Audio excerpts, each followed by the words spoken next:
Hello, my random viewers, and welcome to Randomly Offensive. Today, we will be concluding Genetic Wars, and if you had missed the entirety of the story, then I will have them linked right here, right now, at the tip-top of the corner. If you want to clickety on them and check them out, feel free. If not, then we will continue with Genetic Wars Conclusion. However, in order to conclude any story, the full story must be told. And the full story has yet to be told. And so, in order to do that, we must go back to the year 1430.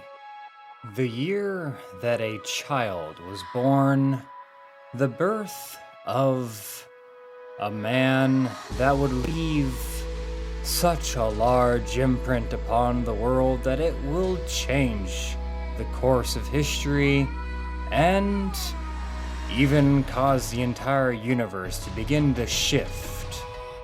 By his mere existence, a man that was forgotten in the realm of history and moved purely into mythology, legend, and folklore, for no one would ever believe the stories that he had to tell, that others had to tell about him, and no one would ever believe the feats, trauma, and horror that led his wake. And the name given to this child is Vlad Tepes, the second son of Vlad Dracul.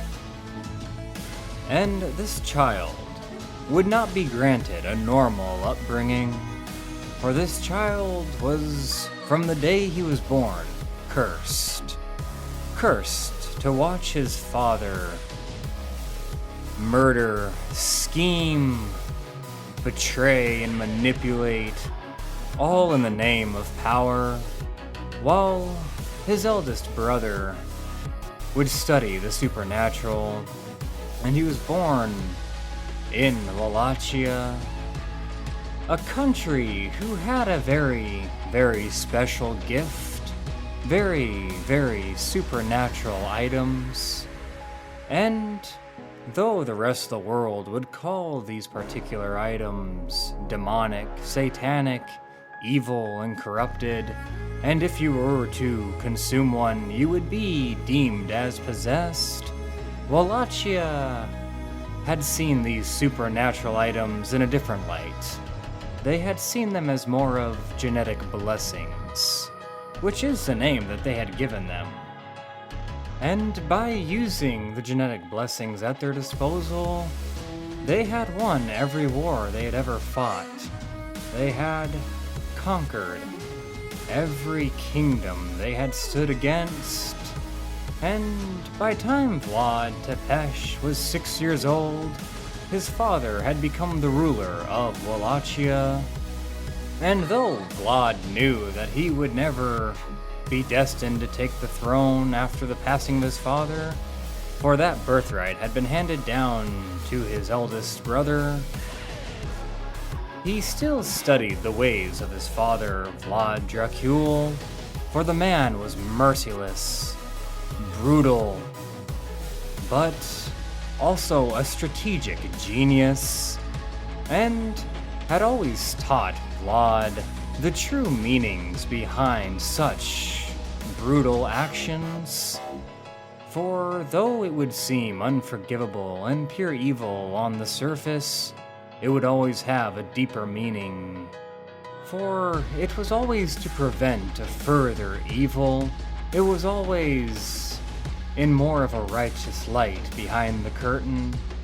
And though it would ensure that Vlad Dracul would always be seen as the villain, it ensured as well that no one else would rise to be a villain with far worse intent, and as evil as the actions would be, the intent behind them would be equally so. Though Vlad Tepes never did take a liking to the training and education on how to rule Wallachia, since that would never be his place and would never be his job, he preferred studying the supernatural. studying the genetic blessings, since that was the heart of their strength, the pillar of their foundation, and Vlad had grown up and spent years and years studying the genetic blessings. He had seen it as more of a scientific journey than a spiritual one, more of an academic venture than one of the supernatural, of the evil intent, and had become a very, very well-respected intellect in the field, for he knew exactly how to use the genetic blessings, the best way to use them, and he had even figured out how to split them up into categories and which ones would fulfill the needs of each different person with each different personalities and temperaments, and in his own way had become the very pillar of Walachia's strength, for they had been able to use the genetic blessings far more effectively and far more efficiently than ever before, and it was all thanks to Vlad. And at the age of 12, Vlad's father and brother were eventually captured by the Ottoman Empire and held hostage in order to gain power over Wallachia, and when Wallachia refused to bow a knee, Vlad's father and brother were then murdered, and Wallachia was then invaded by the Ottoman Empire, as Vlad Tepes knew that Wallachia would stand no chance. He had quickly surrendered before the war had even begun, and had managed to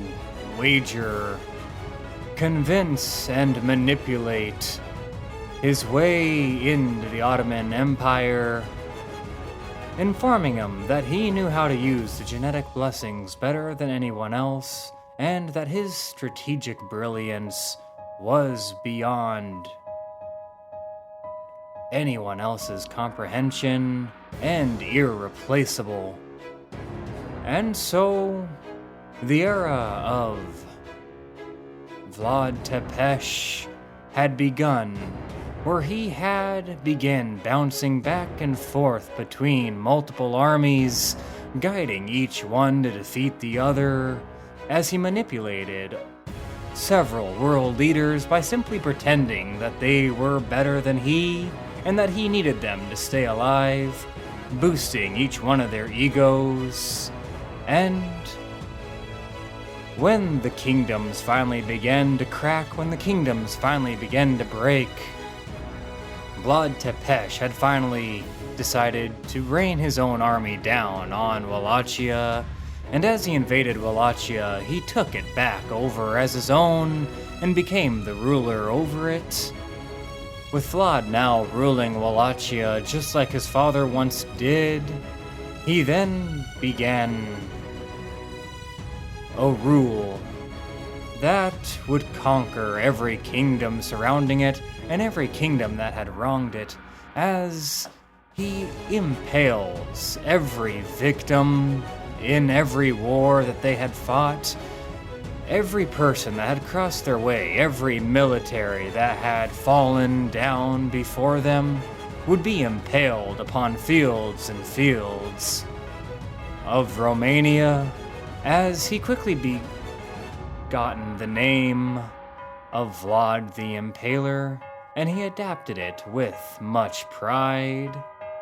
However, Vlad the Impaler had soon began to realize that this was not his true calling, nor was it his true meaning.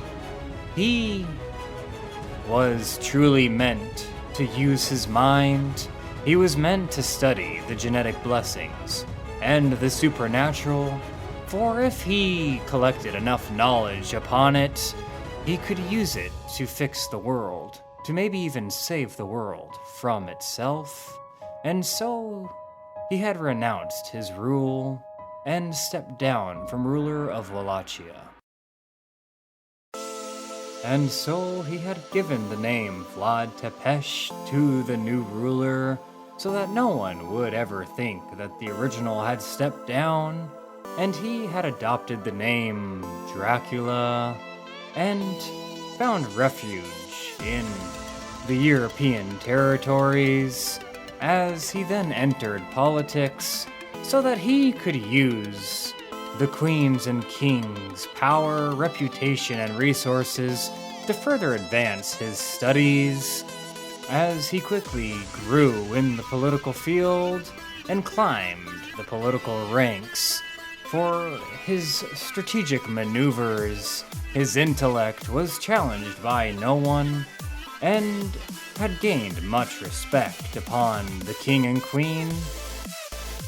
And throughout his ventures, he had befriended an odd man, a doctor who had gone by the name of Von Helsing, and Von Helsing had grown a liking to Dracula and had consistently pulled Dracula along on all these crusades of defeating the unholy and killing beings that they had named vampires. And though Dracula knew that these were nothing more than people who had obtained the genetic blessing, he would never dare to speak a word of it, for he could never allow anyone to realize that he is from Wallachia, and he was forced to keep his true identity and his true knowledge under wraps at all times.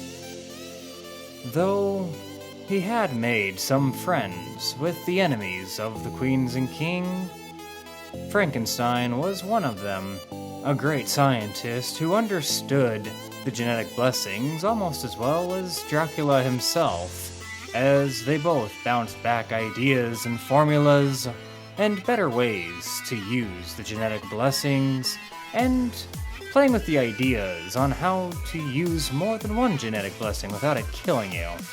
And upon his studies, one day he had felt a voice speak out to him, though he could not make out what it was saying, for it was words that he could not translate.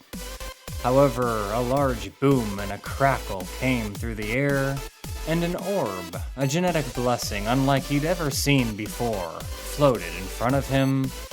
As he grabbed it, he heard the words speak to him, and all he could make out was the words God Orb.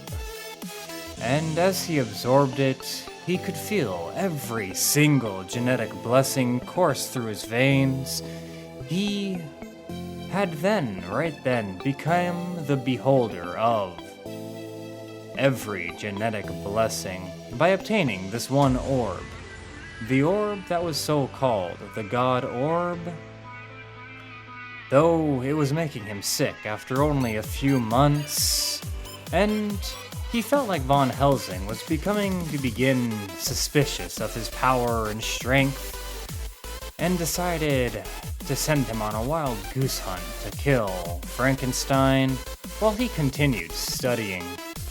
Though the Queen and King had become suspicious of Dracula's absence and had started sending spies to watch over Dracula, and when they received word that he was playing around with the Wallachians' genetic blessings, they had begun sending soldiers over to arrest him, though he impaled every single one that had stepped foot at the Vamore, growing his name once again as Dracula the Impaler.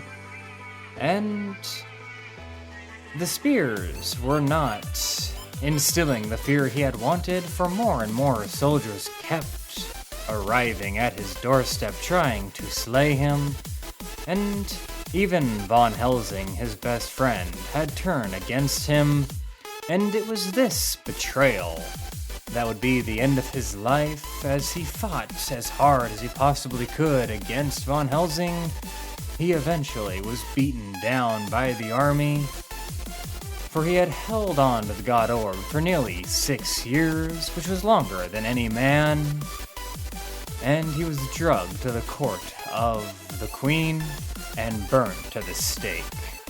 Though that is not the end of Dracula's story, but only the beginning.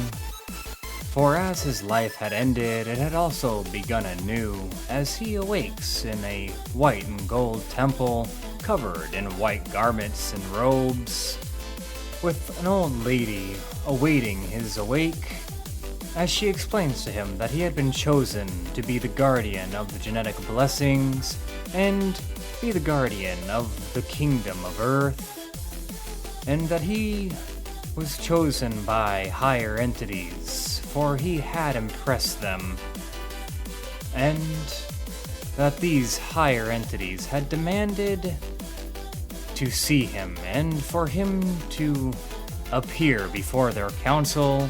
As she opens a door with a bright white light shining through it, Dracula, not knowing about anything, walks through the door. As Dracula walks through the door with the bright light, he enters a large room that is designed like that of a stage.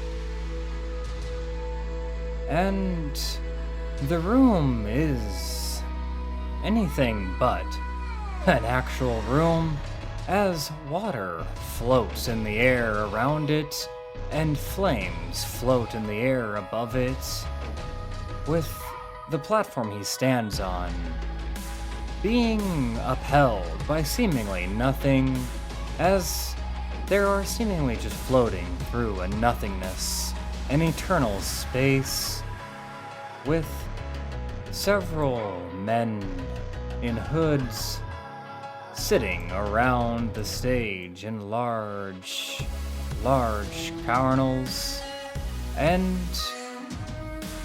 as Dracula looks around, a voice is spoken from one of the men who sit in the center of the rest of them, as he rises speaking to Dracula. The great Dracula, one of great knowledge and wisdom, we have chosen you to be the new guardian over the Kingdom Earth, and rule over its people and over its genetic blessings.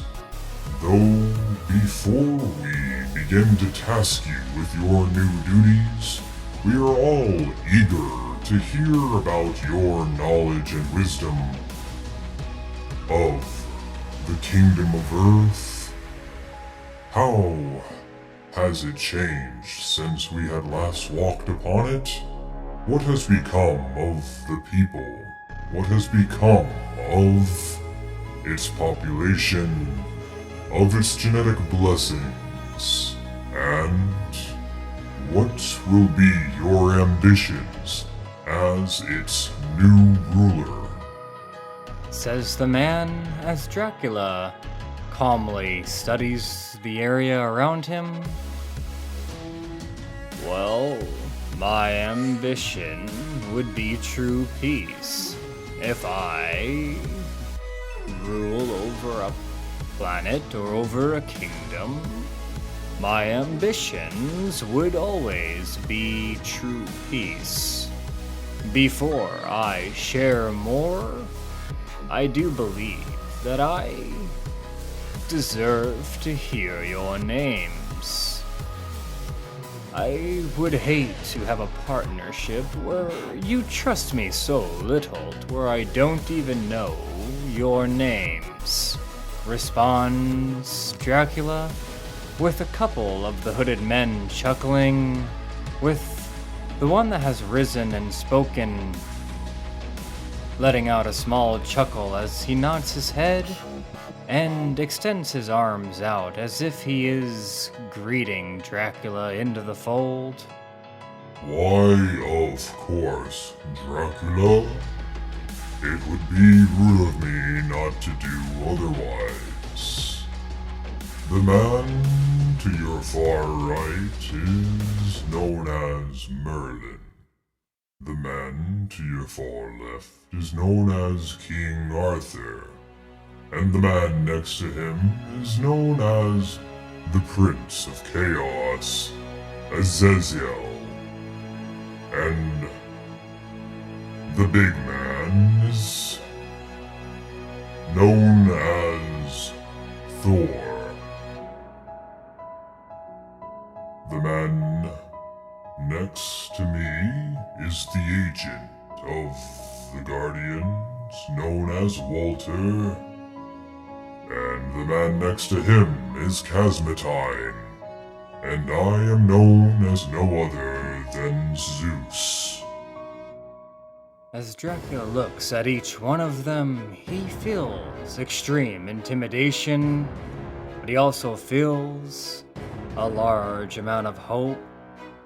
For those of Earth had heard every single name that had been told, and he knows that these men have become legends in their own right for their own reasons, and if anyone is capable of helping him achieve his goals, it would be these men right here, right now. And so Dracula extends his arms out.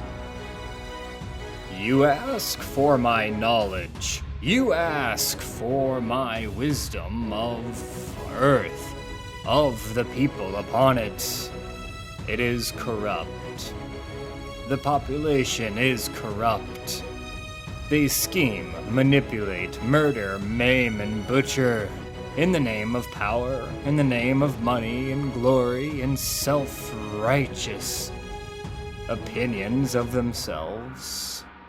They will do whatever it takes to feel accomplishment. They will do whatever it takes to win, regardless if it's the right thing to do or the wrong thing to do. You ask what condition Earth is in, and it is in no healthy condition. For I would be shocked if the Earth makes it past the 1500s. I would truly be shocked. If it weren't for me, this planet would only have a few years left. For the people upon it cannot stop murdering themselves. I was amongst them. My father was one of them. And I was in the political regime of one of the most powerful kingdoms upon that planet.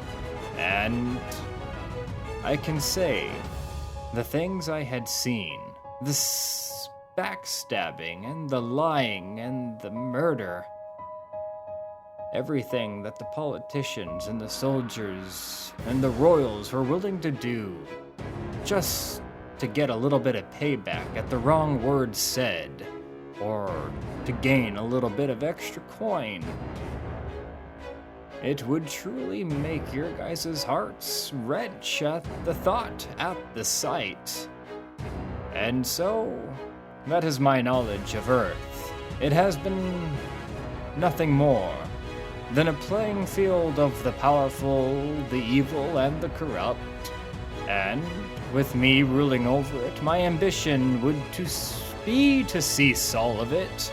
My ambition would be to rule over it and provide eternal peace, says Dracula, with two of them chuckling at Dracula's words, making Dracula wonder just exactly what kind of gods these men are, with the very centered one still having his arms extended out, and as he pulls his hair back, he is a strong-looking man with a large white beard and bright white hair upon his head, as he gives Dracula a gentle smile. Those are noble words. I am proud to say that we had made the right decision in choosing you to be the guardian of Earth. So you will help me then? You will help me achieve eternal peace upon the planet Earth? You will receive no such thing from us, not until you have proven that you are worthy. Merlin here will spend the next few years training you, teaching you in the ways of the Guardian, and once he had decided that you are ready, Then, you will be tasked to finally prove your worth. And so Dracula begins his studies as a guardian under the rule and guidings and teachings of Merlin, as Merlin teaches him all the tactics, tricks, and skills necessary to rule, with the people of Earth always seeing you in their favor. And Dracula quickly notices that the tactics used by the Guardians is mostly manipulation and betrayal, and they never do their own dirty work. They will always find a hero or an agent, and when a goal of theirs is accomplished yet not well received by the people, they will take no credit, but make the hero take all of the responsibility of achieving such a task, making the hero an instant villain. However, when the goal they had set out to achieve is accepted by the people, the hero is nothing more than a vessel, and all the credit will forever go to the gods, forever keeping them in a righteous light with the people. As Dracula studies more and more, he then begins to study the two holy blades, Caliburn and Excalibur, for Caliburn is still carried by King Arthur, and it was a sword that he had pulled out of a stone, a blade that could only be wielded by one who is worthy, and whoever wields this blade would receive instant guardianship and would become a guardian automatically upon wielding the blade.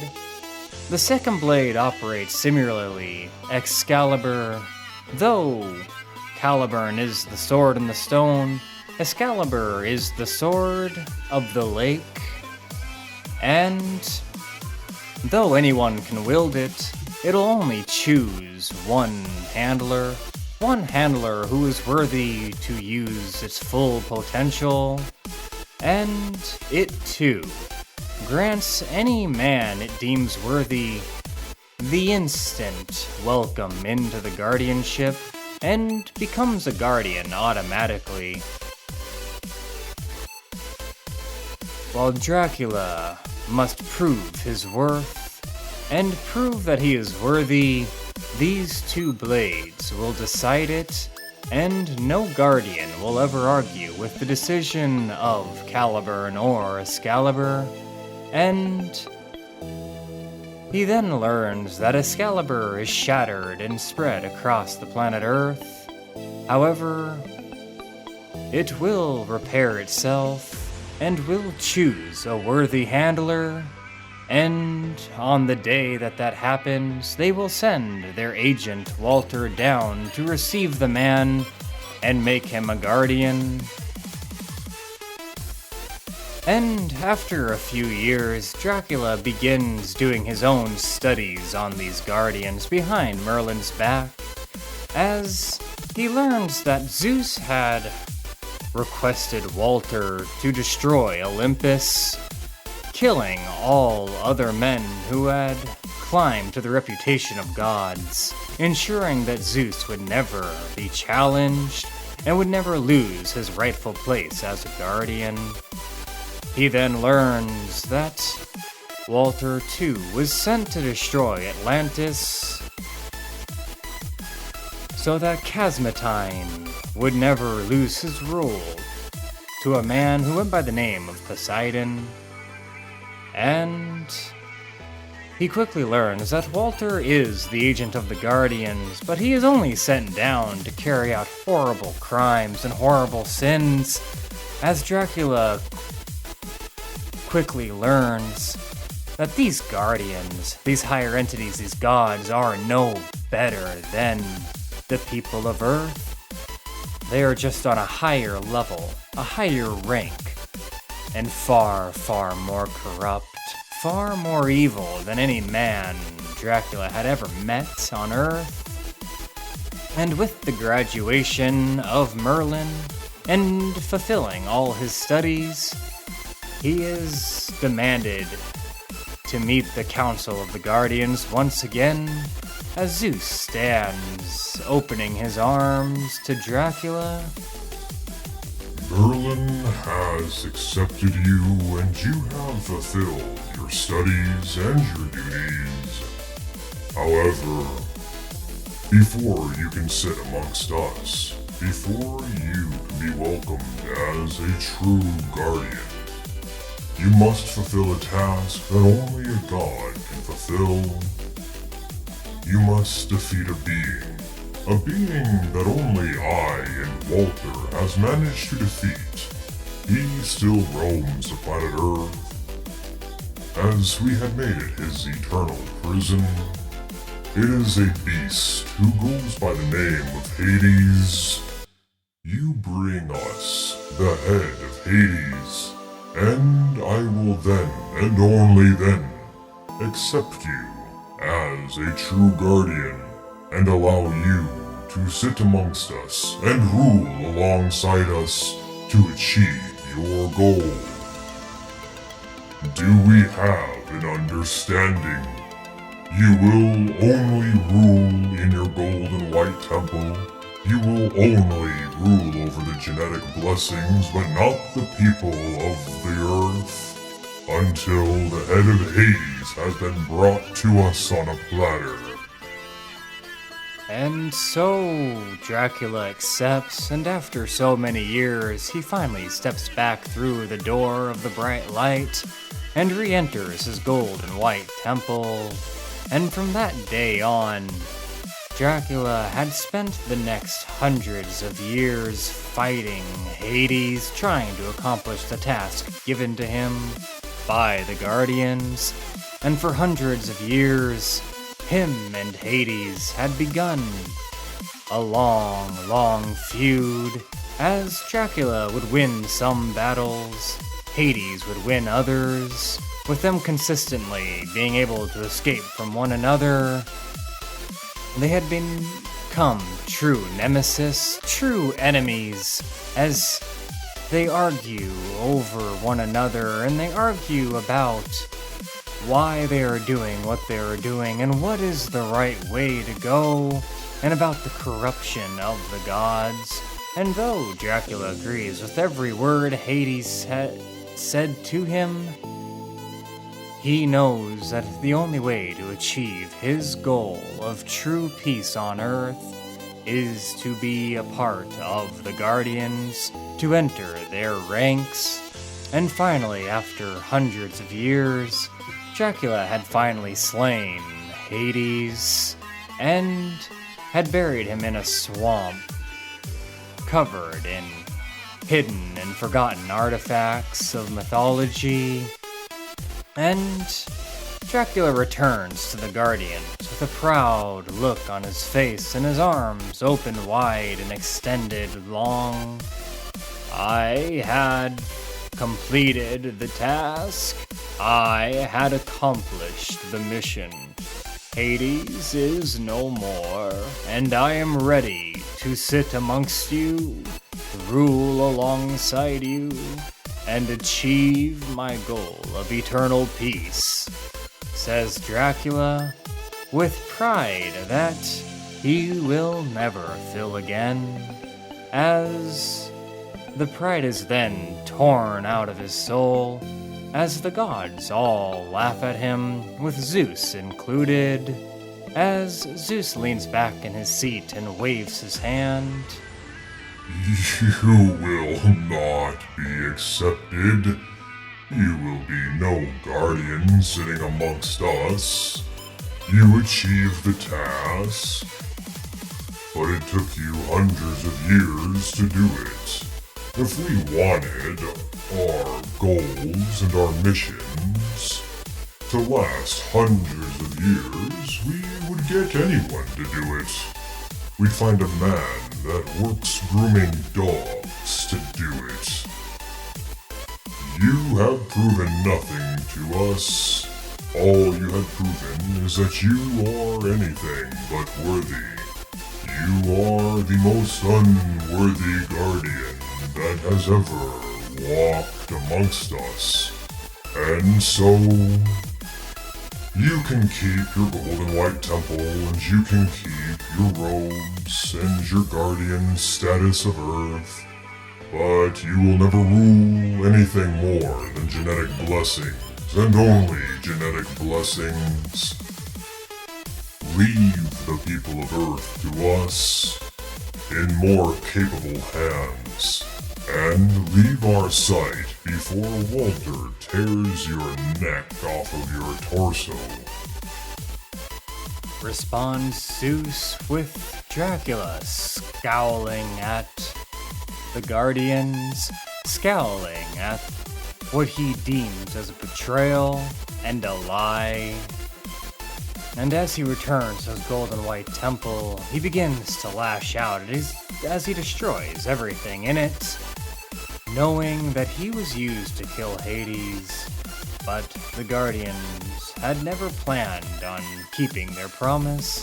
They simply needed someone to operate the genetic blessings. They simply needed someone to control the genetic blessings, so they had more time to scheme, manipulate, and plan for their own grandeur. And so Dracula, with a smile on his face, then sits at his throne and begins raining down genetic blessings on Earth at a heavier quantity than had ever been before, as his new mission is to fill the world with genetic blessings, for if he can only control genetic blessings, then every person on Earth will be a genetic blessing, and he will lash back at the gods. And Dracula has quickly realized that he will have to do exactly what the gods do. He will have to manipulate, scheme, and betray, and make others do his bidding in order to accomplish this goal of turning the entire world into a genetic blessing inhabited planet. And he notices that his genetic blessings are being killed off, nowhere near as fast as he's bringing them down, but they are being slain.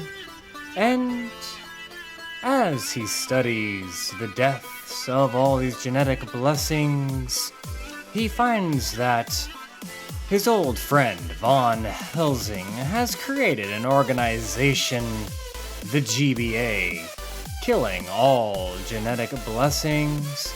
As Dracula grows a smile on his face, well, that might just do it, says Dracula to himself as he begins scheming and planning.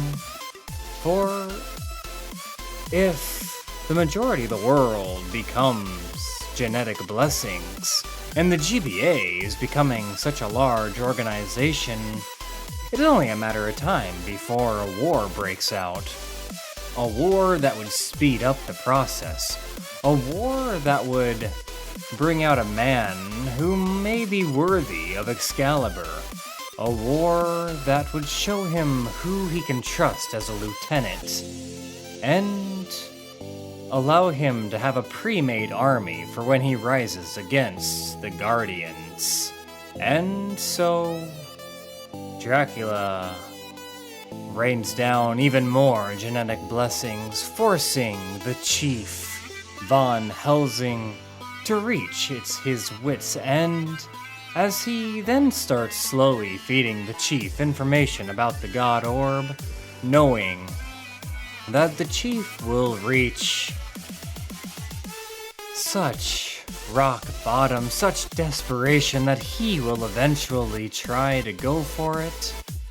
And eventually, Dracula's plan works, and knowing that the chief will soon come to try to grab the God Orb, he will deny him and offer him a different solution, offer him a different genetic blessing, giving the one man that Dracula thought would be impossible a genetic blessing would be one of the greatest steps, for he would be only one step closer to opening the eyes of everyone to accepting a genetic blessing.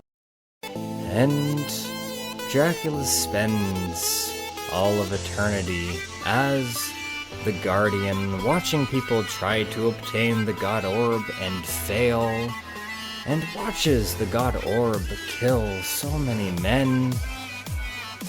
However, the God Orb is the least of his concerns until a man has approached the white and gold temple, a man who's gone on a massive journey to obtain it. And as the man walks up to him, Dracula begins to smile.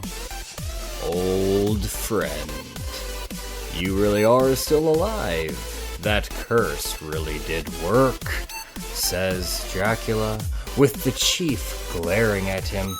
You! How are you still alive? I watched you burn. You had cursed me. Do you have any idea what you had done to me? Says the chief, with Dracula confused at the man's old age, at Helsing's old age.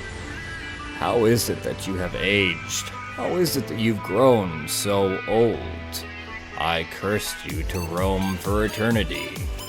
And I have, and I will. But that doesn't mean my body won't rot, you son of a bitch!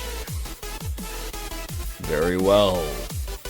Why have you come here? Have you had a change of heart? Why do you wish to obtain the God Orb?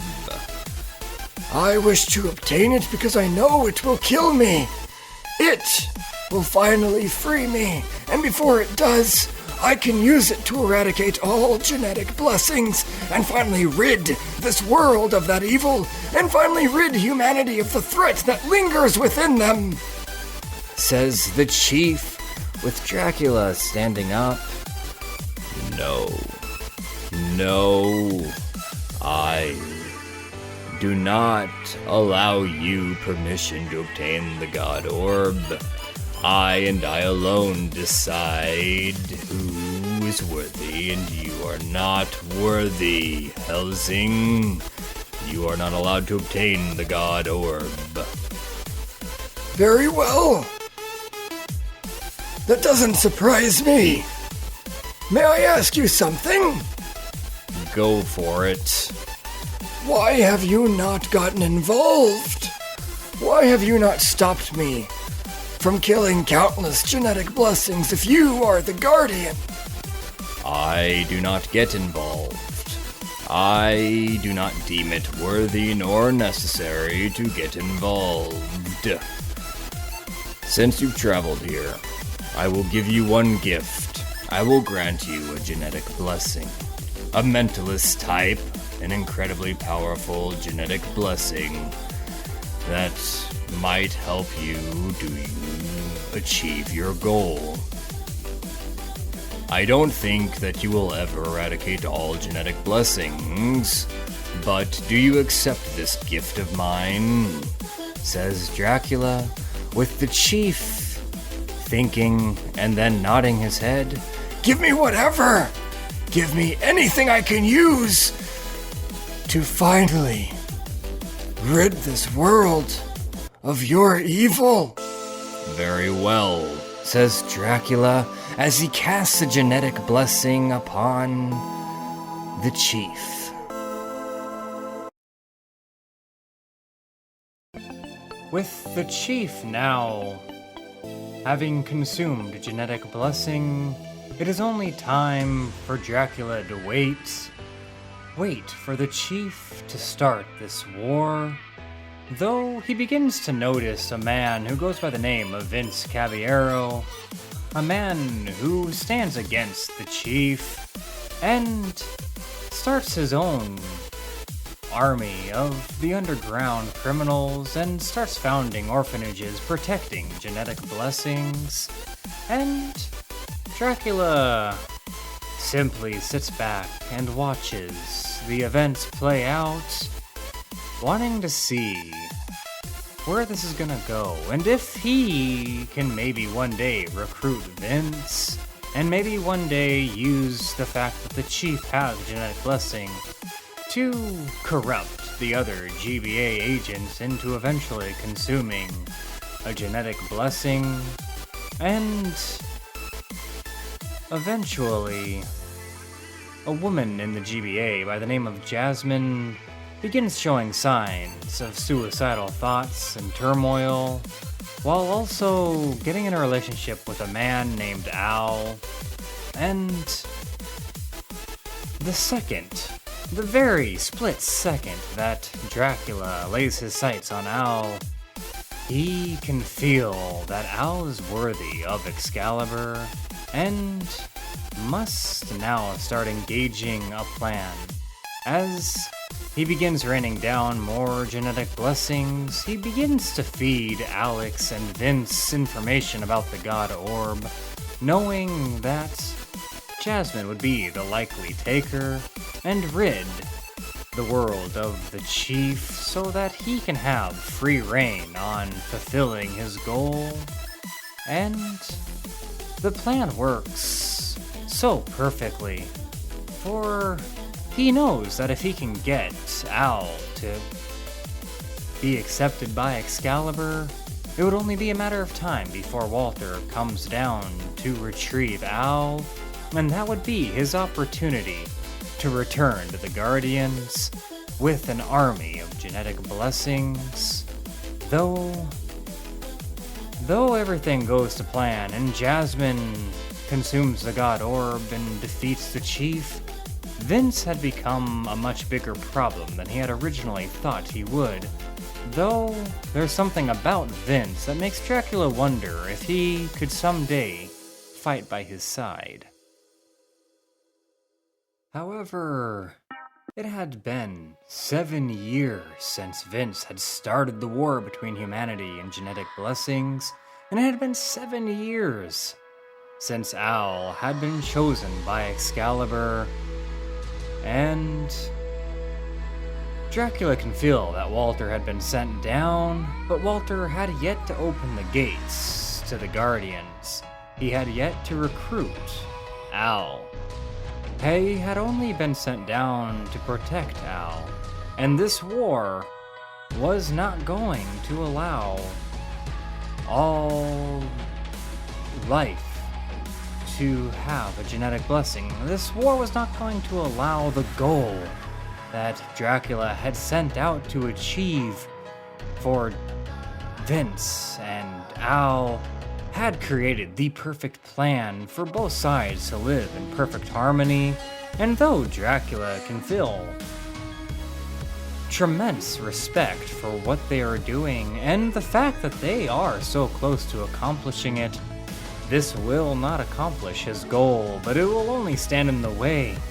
And so Dracula decides it is time to step in and become fully involved as he defeats Vince and takes over the Genetic Blessing Army and holds Vince in captivity, in the same eternal captivity that the chief had been sent into by Jasmine, and he then must do something to bring out Walter as he wages war on Pennsylvania, destroying every innocent life and causing absolute chaos and turmoil. He finally feels Walter enter his golden white temple only seconds before confronting Alex, and the plan has finally come to fruition as he makes a deal with Vince, telling Vince that he must defeat Walter in order to protect Al, in hopes that Vince will see the true power of Walter and it will terrify him. For Dracula knows that Vince's true dream, his true mission, is absolute freedom, and he knows that Vince will never be able to realize his dream of freedom with a man like Walter ruling over them. However, Vince refuses time and time again to kill Walter, and he is forced to reawake Hades. And upon the fight between Walter and Hades, Vince has finally seen what Walter and the other Guardians are capable of, and the fear has finally been set in his soul as he confronts Dracula only moments before Dracula is about to consume the God Orb. For he had lost the war, but with the God Orb, he can turn every single person into a genetic blessing whether they like it or not. And now he has Vince by his side. Well, now that you are on my side, Vince, I am going to need you to back me up while I consume the God Orb. Walter and your friends are approaching, and they are going to try to stop me. You are the only one that can prevent them from stopping us from achieving our goal, says Dracula as he grabs the God Orb with Vince looking at him. And just exactly. Why can't you just absorb it right now? Why do I need to buy you time? Responds Vince, with Dracula looking at him from the corner of his eye. It is simple. I've consumed it once before. I don't have a whole lot of strength left in me, Vince. Consuming this God Orb a second time is going to damn near kill me. I'm going to need time. Not just once it is consumed, but I'm going to need time to turn everyone into a genetic blessing. It has been a very, very long time since I have had to use it, and it is going to take time for me to refamiliarize myself. Meanwhile, Walter has transported Abraham, Alex, Al, and himself to the entrance of the Golden White Temple, and as they begin walking through the walk and towards the entrance, Al, Alex, and Abraham can't help but feel slightly out of the loop, though Abraham feels less out of the loop than the rest of them, for he has gotten to know Vince over the few years that he has raised the young man, with Al finally speaking up. Okay, so Vince called for Dracula. He called for Dracula right after you said that he had opened the box of the God Orb. Why hasn't he come back? Did he go to fight Dracula himself? That's insane, says Al, with Walter shaking his head. No, I do not believe that he went to fight Dracula. I believe that he is doing something else. Something you may not appreciate, yeah? Responds Walter, with Abraham then standing still and ceasing to walk. Al, Alex, and Walter, you guys do not know Vince the way I know him. You see, he was studying Walter and Hades. I knew exactly what he was doing back there. He was studying you. Dracula had told him everything about you, Walter. Even though you, Alex, had kept secrets that would have been great for us to know. It would have been useful for us to make a reasonable, logical decision. And that is exactly what Vince had done here. He has made a logical decision, not one carried by emotion. I'm not sure what he was studying or what he was examining, but he made a decision on that field with Hades. And that decision has led him to Dracula, and he has yet to return. And I hope that the both of you, all three of you, Walter, you're included in this, know that if whatever decision Vince has made, that's the decision I will follow, because it was made of reason and not emotion. Therefore, it's the right one. Do you understand me?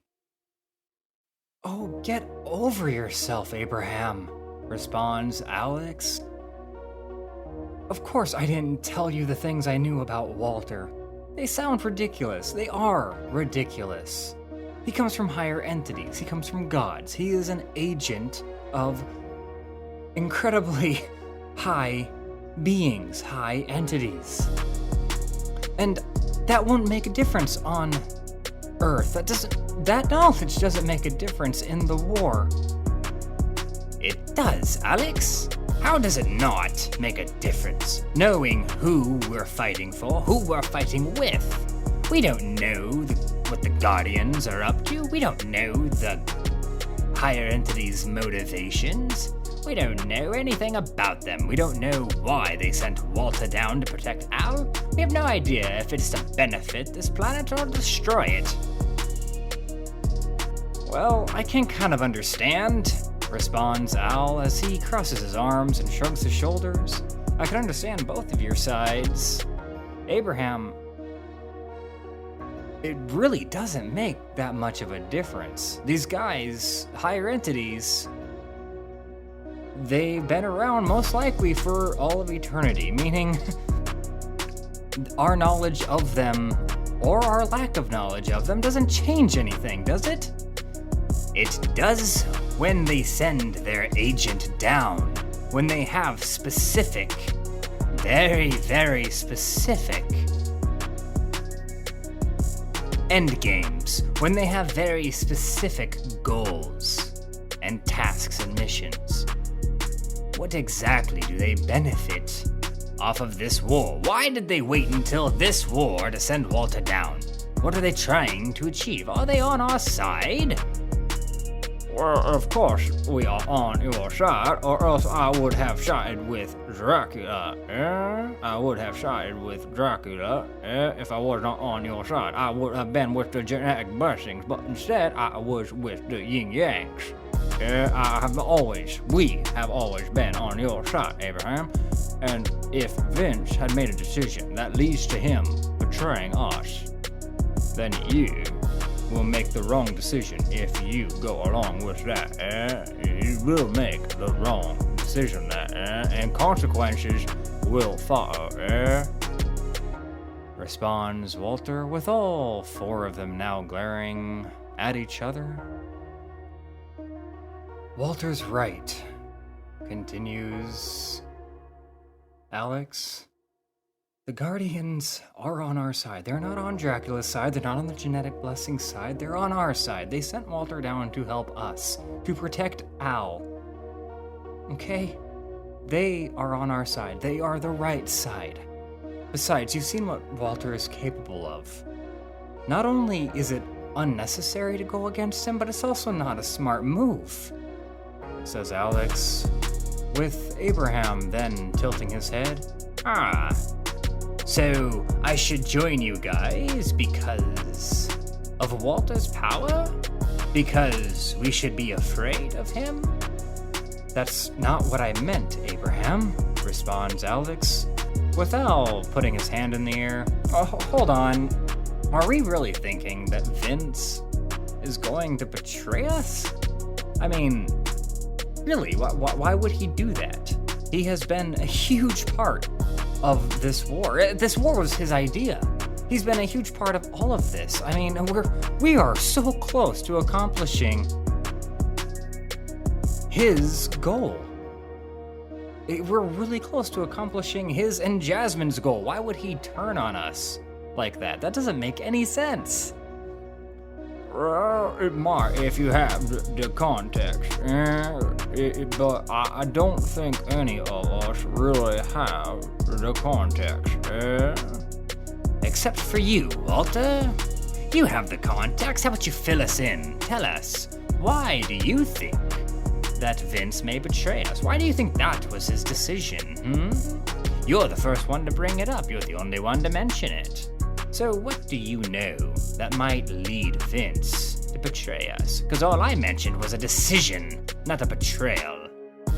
So, do enlighten me, inform us, Walter. Since you're on our side, you shouldn't be keeping a whole lot of secrets now, should you? Responds Abraham, as Walter puts his finger in the air and opens his mouth to respond. The entrance to the gold and white temple then opens, as they all quickly look behind them and look towards the figure that has exited the temple.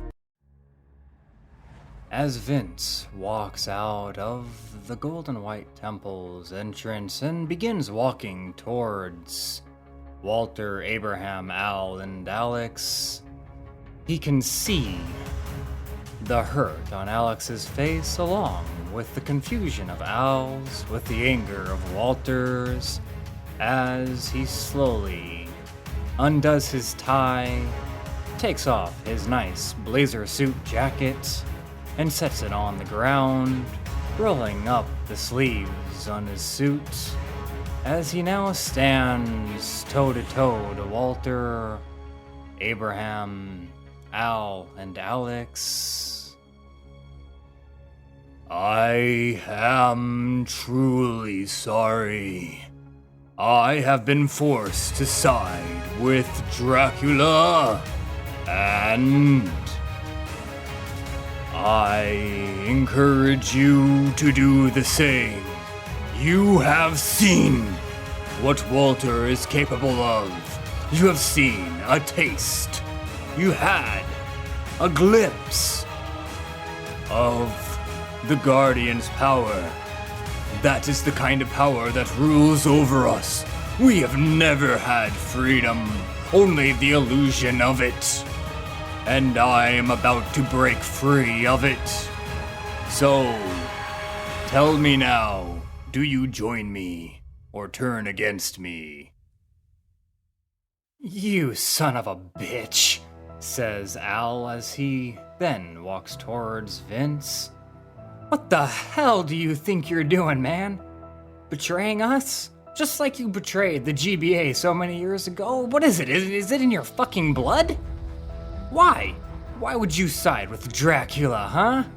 Responds Al, with Abraham trying to put his hand on Al's shoulder. Now, Al, I do suggest you hear him out. No, I don't need to hear him out. Dracula has killed our friends. He killed Zorg and Howard. He has killed so many people. I mean, in the end, he is the reason for Jasmine's death. He's the reason for the chief going batshit crazy. He is the reason for all turmoil. And yet you're siding with him because what? You're scared of Walter? Because you're scared of gods? We always knew that they might exist. We always knew there might be something out there. So what? Your plan was as soon as there was proven life elsewhere, you were gonna wage war and go fight him because what? You're scared? The great Vince Caballero is scared. Or you're so high and mighty that you don't think that we need to be ruled. You've seen what the human race is capable of just on Earth. Imagine what we'd be capable of throughout the entire universe with no one keeping us in line. You really think that that is a good idea? If it means that we are free, then it is worth it. Freedom over safety, Al. No, I disagree. You're going too far with it, Vince. We can be free on this planet. We never even knew these guys existed for the entire time this planet has been rotating. And now it's a problem because you know about them? What the hell makes you the decider, huh? You're making the wrong decision, interrupts Alex. You are making the wrong decision, Vince. You're picking the wrong side, and I'm not gonna follow you. Not this time, not on this one, says Alex as she stands by Walter, with Elle doing the same. Very well, responds Vince. I am here to keep you away from Dracula until our goal has been achieved. Is that what you are doing, eh? And how exactly do you plan on standing against me, or keeping me from entering that temple, eh? Let me explain this to you, Vince. This is my human form. In my human form, I could wipe the fucking ground with you right now, eh? And you know, my true form, all I have to do is flick you in the fucking forehead, yeah? And you will no longer be on the face of this earth. There will be literally no proof that you ever existed. One punch, yeah? One punch from me, yeah? Your great fucking grandkids will feel it, yeah? So, tell me, enlighten me, how do you plan, on keeping me, from that temple, enlighten me,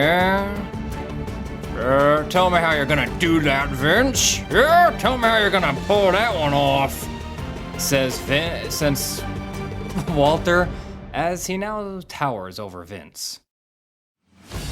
It is simple, Walter, responds Vince as he raises his hand and seemingly grips the air and begins to squeeze it, with Walter suddenly grasping his chest and moaning with utmost pain as he falls to his knees, breathing heavily, drooling, and grasping his chest as hard as he can. What the hell are you doing, Vince? Says Al, with Vince then kneeling down to Walter. I don't ever use this, for I've never mastered enough to actually kill anybody. But I have just formed a force field around your heart, and upon squeezing it, well, it's gonna hurt really fucking bad. And now, you can't transform, because this planet is so fragile compared to your power that you need absolute control. You have no control when your heart is being squeezed, and so you will not transform right here, right now, because if you do, you risk destroying this planet, and you risk killing Al. And the gods won't be happy with you, will they? You son of a bitch, responds Walter, with Alex engaging her mecha suit and Al drawing Excalibur. Let him go, Vince. Yeah, you gotta let him go, or I will swing this thing right at your throat, says Al, as Abraham steps in between Alex, Al, and Vince. You're gonna have to take me on if you want to hurt Vince.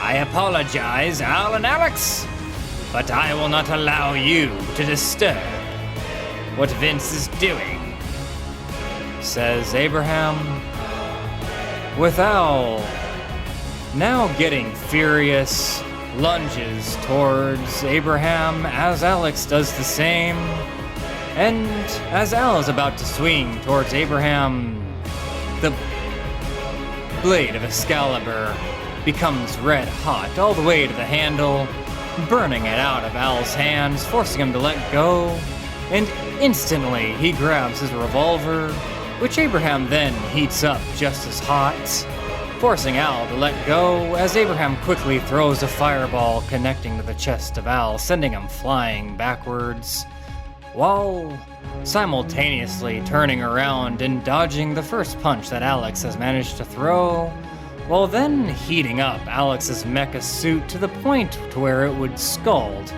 her very flesh off her body, as she quickly ejects herself out of the back of the mecha suit. Abraham walks towards her and delivers a punch connecting directly to her jaw.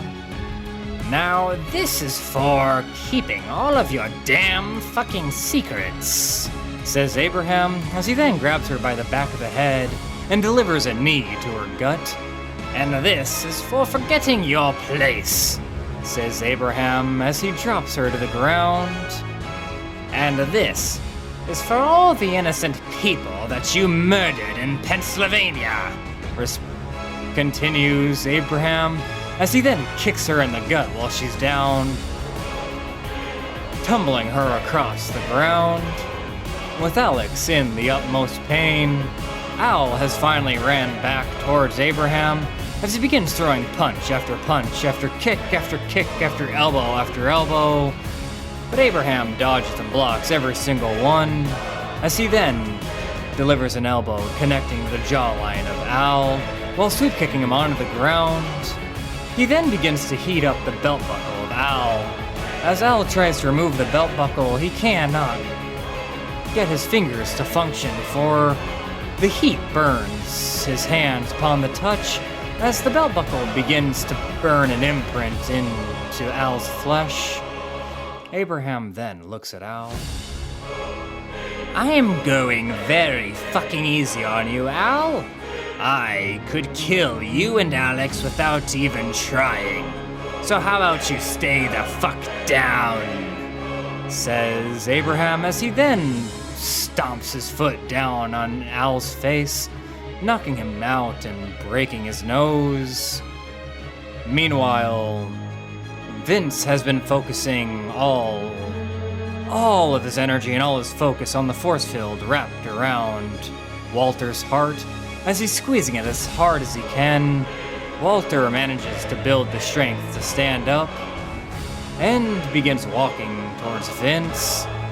And though Vince is squeezing as hard as he can, Walter endures the pain and begins throwing massive punches, slamming his fists into Vince. But Vince does not let go, nor does he let up, as he remains the force field around the heart of Walter. With Walter occasionally falling on his knees, he forces himself back up once again and continues throwing punches against Vince. With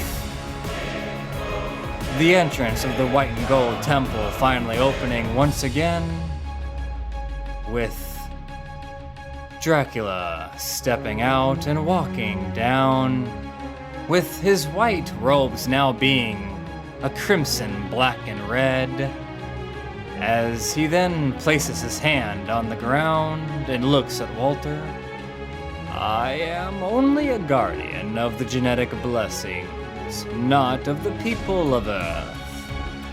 I am not breaking any rules, nor am I breaking Zeus's command, says Dracula, as Walter screams for Dracula to stop.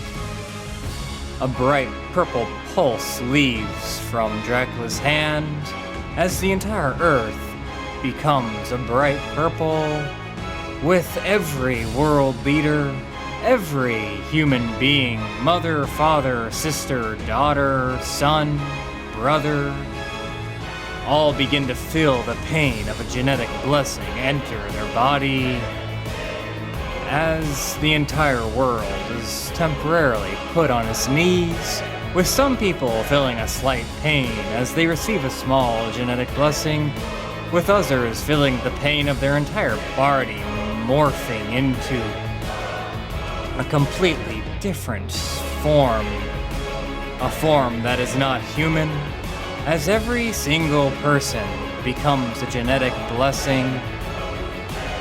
Al feels no pain, though Alex begins to feel the pain of a genetic blessing enter her body, with Excalibur protecting Al, ensuring that Al will be the one and only human being that does not have a genetic blessing. With Vince finally letting go of Walter's heart, and Walter dropping to his knees as Dracula stands in victory. Walter looks at Dracula. You know that I will have to inform them of what you have done.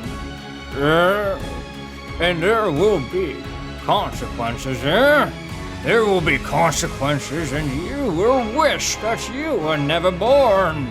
You will wish that you had truly died that day, being burnt to the stake alive, says Walter as he then stands up once more, grabs Al and Alex.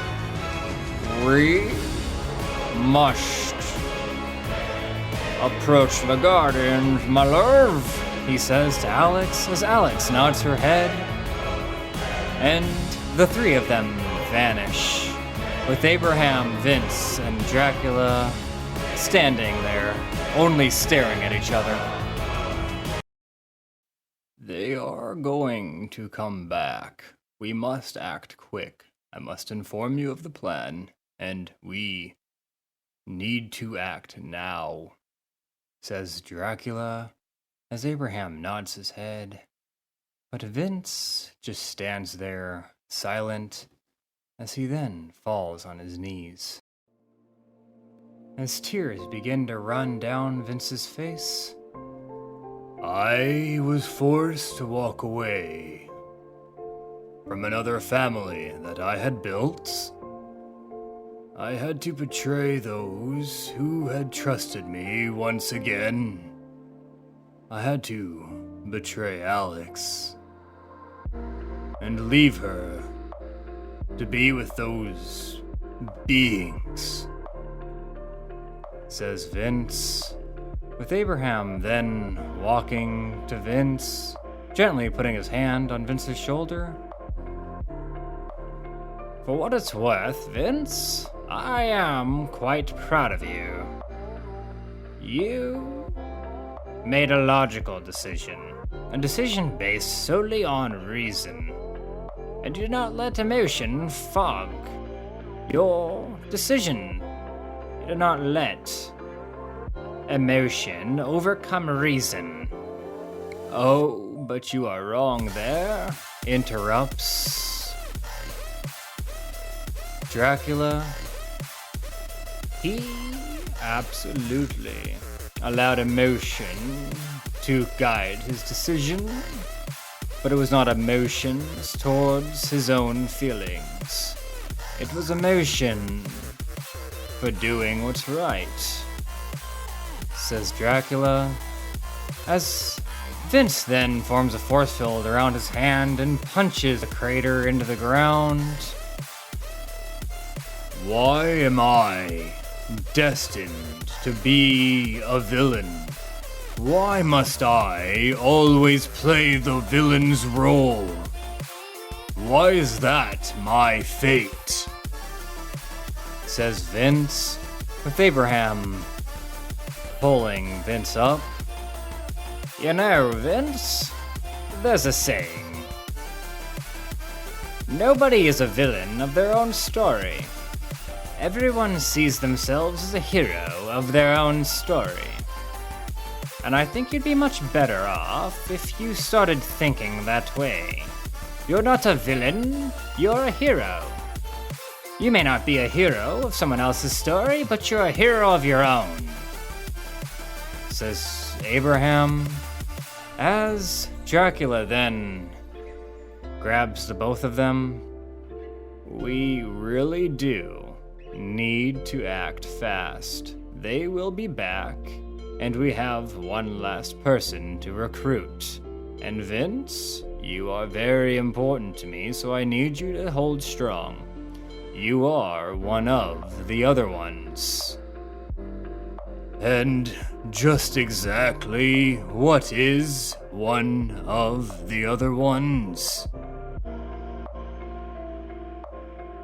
The other ones are genetic curses.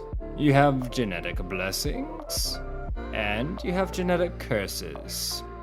I will explain no more for now. I will fill you in later, says Dracula as he begins to walk away back into the Golden White Temple, with Vince and Abraham following. Meanwhile, Walter, Alex, and Al are in a long hallway of pillars, as Al is punching one of the pillars repeatedly over and over, making his fists bleed. Why the fuck did he do that? Alex? Why? Why did he turn on us like that? What the hell is going on his brain? Was he loyal for too long? He just needed to feel that. What the hell happened back there? Says Al, as Alex just sits on the ground, leaning her back on one of the pillars. I don't know, Al.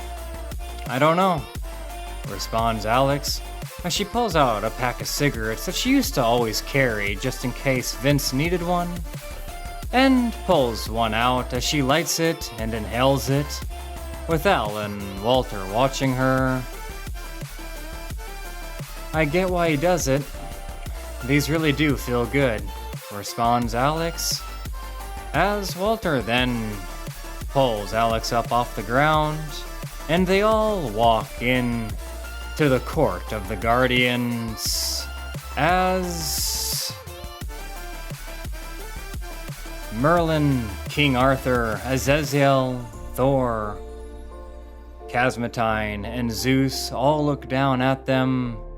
Al, Alex, and Walter stand strong and confident, ready to inform them of what had just happened.